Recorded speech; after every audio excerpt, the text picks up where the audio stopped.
मेरे अजीज़ों, खुदावंद यीशु मसीह के अब्दी जलाली और बाबरकत नाम में आप सबको सलाम।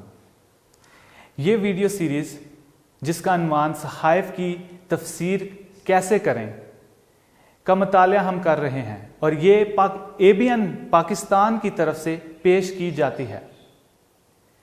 हम उम्मीद रखते हैं कि हमारे स्टूडियो ने आपकी ज़िंदगी में, आपके ख़ानदान की ज़िंदगी में और आपके ईमान में एक अजीब सी तब्दीली रूनमा की होगी।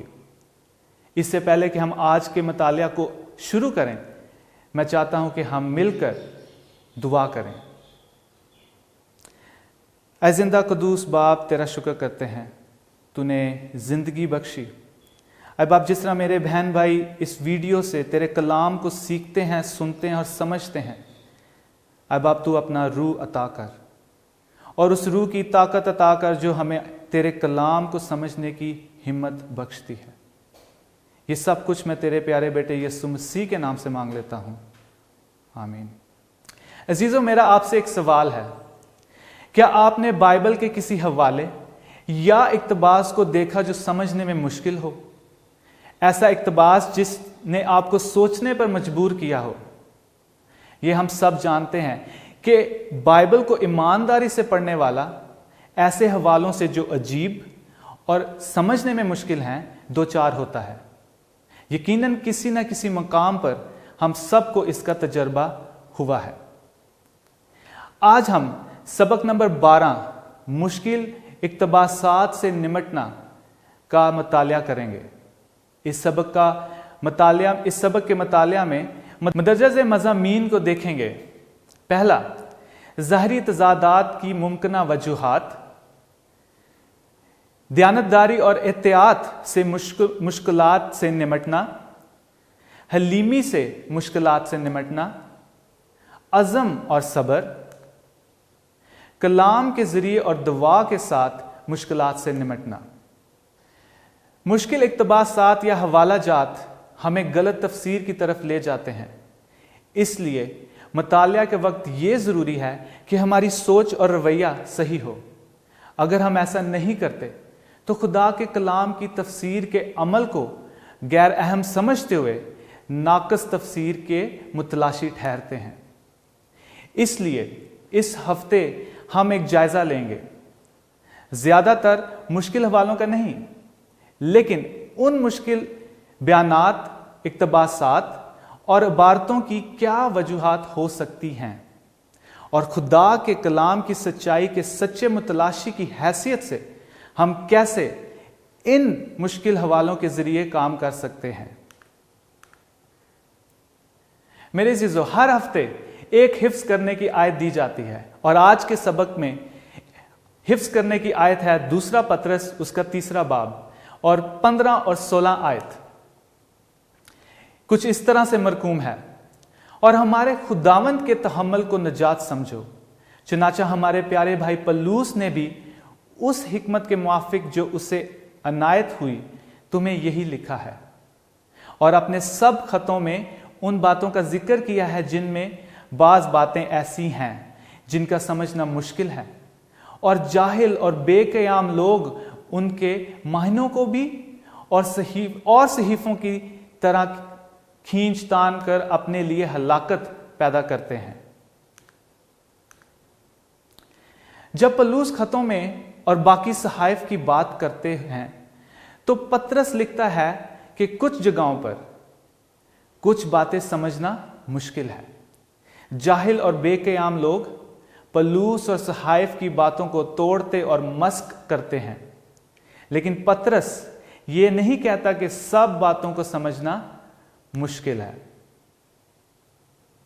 हम अपने पहले नुक्ते की तरफ आते हैं, ज़ाहरी तज़ादात की मुमकिना वजूहात। आप और मैं नामुकम्मल और महदूद इंसान हैं। कोई भी शख्स हर शोबा तलीम का जामिया इल्म नहीं रखता। कलाम मुकद्दस का दयानतदार तालिब इल्म इस हकीकत का इनकार नहीं करेगा कि बाइबल में कुछ मुश्किल बातें हैं जिनको समझना मुश्किल है। लिहाजा जब जाहिल और महदूद इंसान कलाम मुकद्दस के लामहदूद खुदा की हिकमत को समझने की कोशिश करते हैं तो कुछ मुश्किलात का होना लाजम है। ऐसी कौन सी बातें हैं जो ज़ाहिरी तज़ादात की मुमकिना वजूहात बन गई हैं? कुछ वजूहात को देखते हैं। पहली वजह, जो लोग इलाही वही और इल्हाम के मुतल्लिक बाइबल की तलीम को मुस्तरद करते हैं, वो ही अक्सर इन मुश्किलात को तज़ादात और गलतियां करार देते हैं। उनका यकीन है कि बाइबल का खामियों और गलतियों पर मुश्तमिल होना लाजमी है। दूसरी बात, वो लोग जो सहीफा के पहले सफ़े पर शक करते हैं, यानी तख्लीक की कहानी। तीसरा नुक्ता, कलाम पाक में कुछ तज़ादात नकल बनाने और मुतरजमीन की मामूली गलतियों की वजह से हो सकते हैं। हम इस बात से वाकिफ हैं कि मुश्किल इबारतों के मजमुआ या दीगर इबारतों के साथ हम आहंगी करने में मुश्किल पेश आती है, लेकिन सवाल यह है कि आपने कैसे जवाब दिया, या इससे भी जरूरी यह कि आपको कैसे जवाब देना चाहिए। अजीजों, इन हवाला जात को देखते हैं। पहला तवारीख उसका 29 बाब और उसकी 17वीं आयत। खुदा दिल को जांचता है और रास्ती में तेरी खुशनुदी है। दूसरा, इमसाल 2 बाब की आयत नंबर 7, खुदा रास्तबाजों के लिए मदद तैयार रखता है। तीसरी बात, पहला तिमोथियस उसका 4 बाब और उसकी 16वीं आयत, अपनी तलीम की खबरदारी कर, इन बातों पर कायम रह। हम इन वालों से यह सीखते हैं कि खुदा रास्तबाजी और दयानतदारी से खुश होता है। इसके साथ साथ हमें अपने जवाबात में मुतात होना है। किसी मुश्किल बात के लिए एक पायदार जवाब का इंतजार करना चाहिए, लिहाजा गैर तसल्ली बख्श जवाब देने से ग्रेस करें। हमारे बाइबल के मुतालिया में दयानतदार होने का एक मुस्बत असर यह है कि एतमाद पैदा करता है।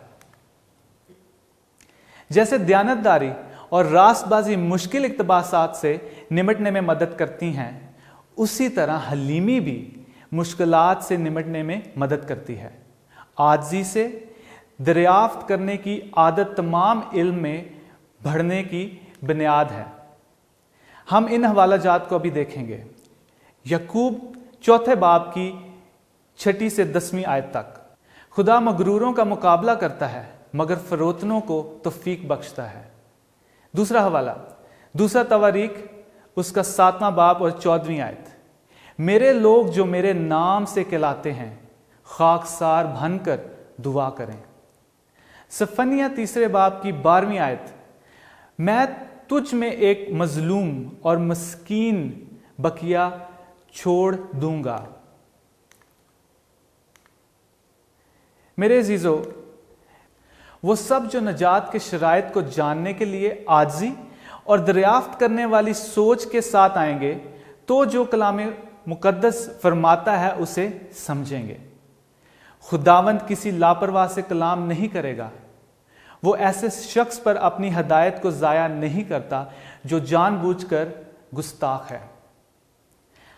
हमें अपने दिलों को हलीम बनाने की ज़रूरत है और संजीदगी और अकीदत से ज़िंदगी के कलाम की तहकीक करनी चाहिए। सिर्फ आजज़ और तायब ज़हन ही वो रोशनी देख सकता है। ये इक़्तिबास Adventist Review and Sabbath Herald अगस्त 22, 1907 से लिया गया है। हमारा अगला नुक्ता है अज़म और सब्र। कलाम पाक हमें हिम्मत हारने के लिए नहीं कहता। गलतियों 6 बाब उसकी 9वीं आयत में पौलुस रसूल कुछ यूं फरमाता है, हम नेक काम करने में हिम्मत ना हारें, क्योंकि अगर बेदिल ना होंगे तो यकीनन वक्त पर काटेंगे। कलाम पाक की तहकीक का काम किसी एक दिन या रात का नहीं। बाइबल में मुश्किलात हमें मौका फराहम करती हैं कि हम अपने जहन को काम के लिए तैयार करें। बिल आखिर जब हम इश्तियाल अंगेज मसले का हल तलाश कर लेते हैं तो हमारे लिए बेशकीमत बन जाता है। कुछ लोग फौरन नतीजा अखज़ कर लेते हैं कि मसला हल नहीं हो सकता, लेकिन हमें भूलना नहीं चाहिए कि शायद बहुत ही आसान हाल हो, यहां तक कि हमने अपनी महदूद इंसानी हिकमत में या लाइल्मी में उसे नहीं देखा। जब चंद मुश्किलात आपकी पुख्ता कोशिश को नकारा कर देती हैं, इसे कुछ देर के लिए एक तरफ कर दें।